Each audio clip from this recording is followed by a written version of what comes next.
Madam President, I'm rising to speak tonight as a senator who comes from a passionate Second Amendment state. The citizens of my home state of Oregon, they value their guns for collecting, for target practice, for personal defense, certainly for hunting. But it's also a state where citizens have said they do not want individuals who are deeply disturbed or individuals who have felon backgrounds to get hold of guns, because we have a responsibility to make sure guns don't end up in the wrong hands, that guns are not abused. Our state has then proceeded to do a series of things to strengthen a background check system.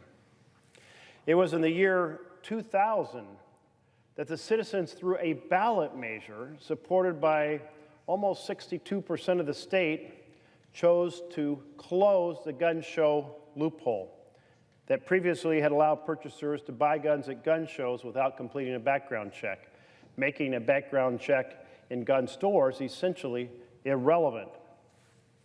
It was in 2015 that the citizens of Oregon closed the Craigslist loophole, and it was in the year 2018 when they closed it through the legislature, closed the boyfriend loophole, saying that if an individual has a restraining order against them or a stalking conviction, they shouldn't have the ability to buy a gun in our state. Now, I do a lot of town halls.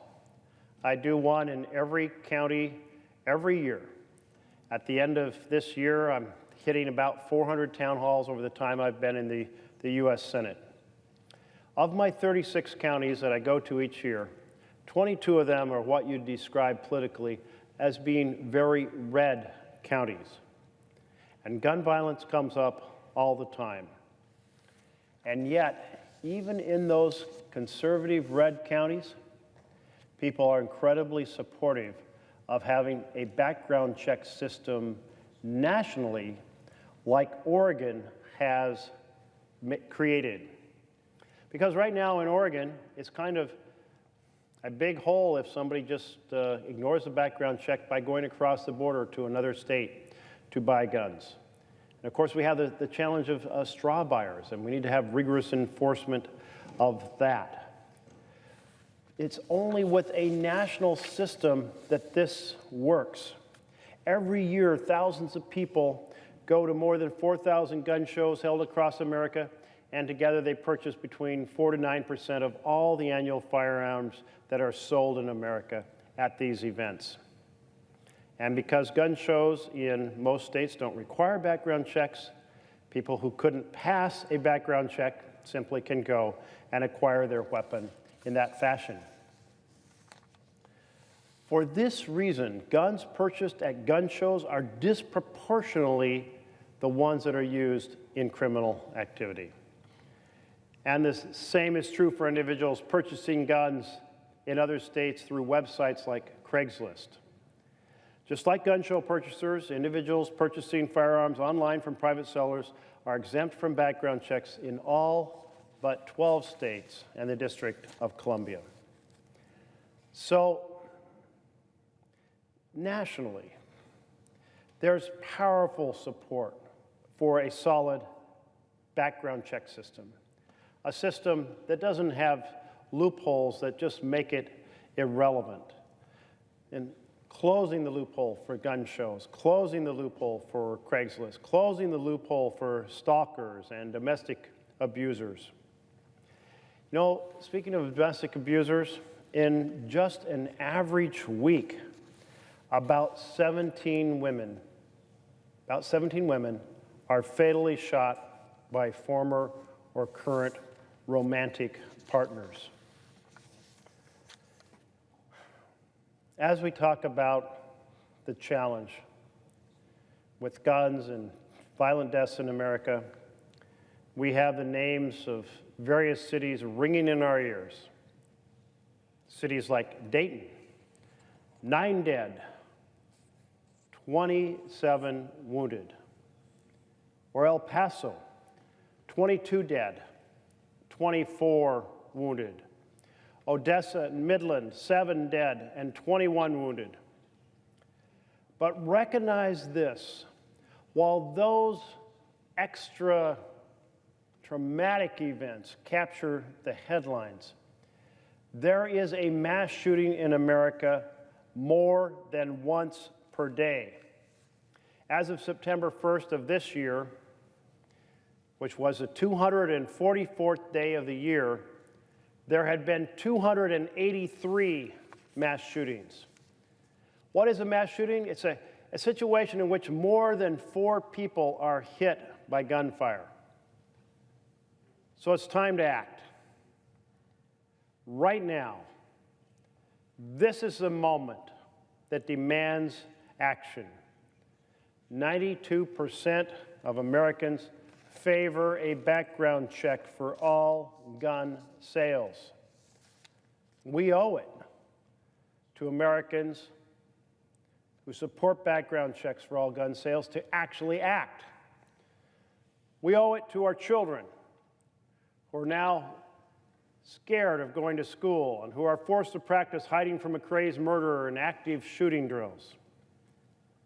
We owe it to our teachers who are prepared to put their lives on the line for their students in case of an emergency.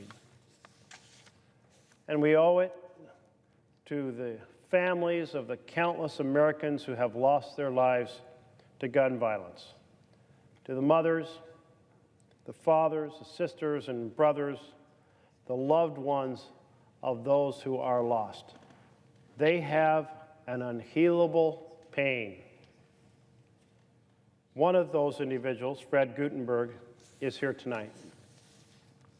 On Valentine's Day 2018, Fred's 14-year-old daughter, Jamie Gutenberg, was gunned down at her school in Parkland, Florida. Jamie was, in her father's words, tough as nails, but also silly, funny, energetic. Wherever she went, she was the energy in the room. She wanted to be a pediatric physical therapist and work with children to make their lives better. She was a 14-year-old with her whole life ahead of her. She was a competitive dancer. She was a freshman in high school with so many more life chapters to be written. But she didn't get to write those chapters. Chapters having fun with her friends. Chapters getting stressed out by back-to-school homework or planning for the prom or making plans for the future or deciding what path to go in life and where to attend school. All of it stolen from her, stolen from her family. Her father, Fred, has said, "Everybody thinks this gets easier as time goes by. It actually doesn't. It gets harder because every day there's just going to be a new reminder of what you lost." She was the second to last to be shot. She was shot in the spine running away from the shooter. And Fred notes that it was his daughter, but it could have been your daughter.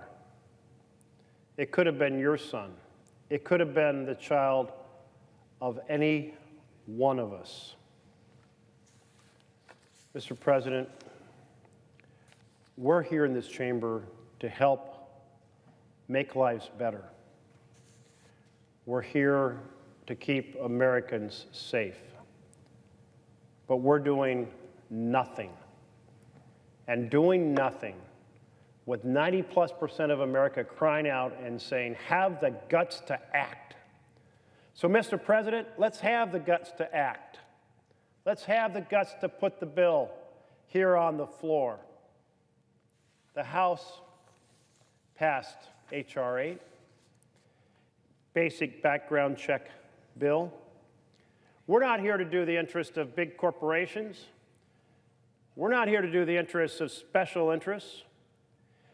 90+% of Americans say act. on the basics of doing a background check when people buy a gun, no matter where they buy it.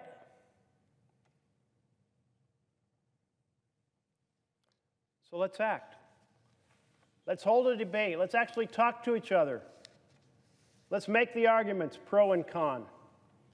Let's hear why we shouldn't listen to the vast majority of Americans. It's the vast majority of Democrats. It's the vast majority of independents.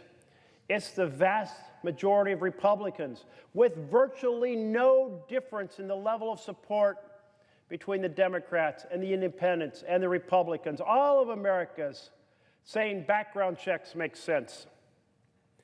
American people deserve safety in their homes, in their workplaces, in their schools, in their communities.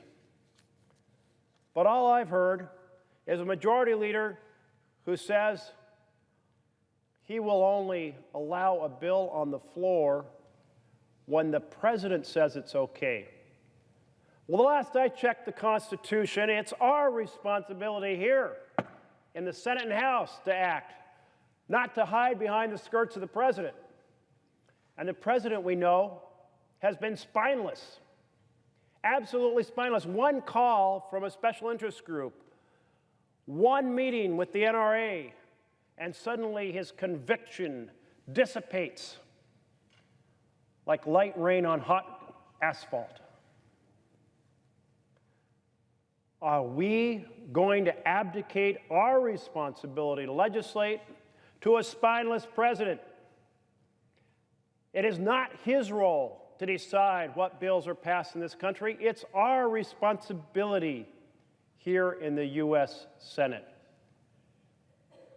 And I believe if Democrats and Republicans come together, honor their responsibility to act, pass the bill, the president will be in that Oval Office and signing it, because all of America is crying out for him to do so. It has been a long time since the bill was passed in the House. It's been 202 days. That's 202 opportunities that we've had to debate the House bill and take a vote on it. And 202 opportunities in which the leadership of this chamber has failed the American people by refusing to have a debate on this floor. Now, when I came here not long ago, virtually any senator could get any issue up here before the Senate. Suddenly, we have a dictator in the Senate. A majority leader says only the bills that he wants will be considered. Only the amendments that he wants will be considered on the floor of the Senate. What happened to my Republican colleagues who believed in the right to amend and the right to legislate, and now yield to one individual in the Senate dictating what is considered in this august chamber? We're not much of a chamber, a legislative chamber, if only one person can determine what is considered here on the floor of the Senate. The American people are asking for better. Let's deliver much better. Let's consider H.R. 8. Let's get it on the floor. Let's debate, and let's vote. Thank you, Mr. President.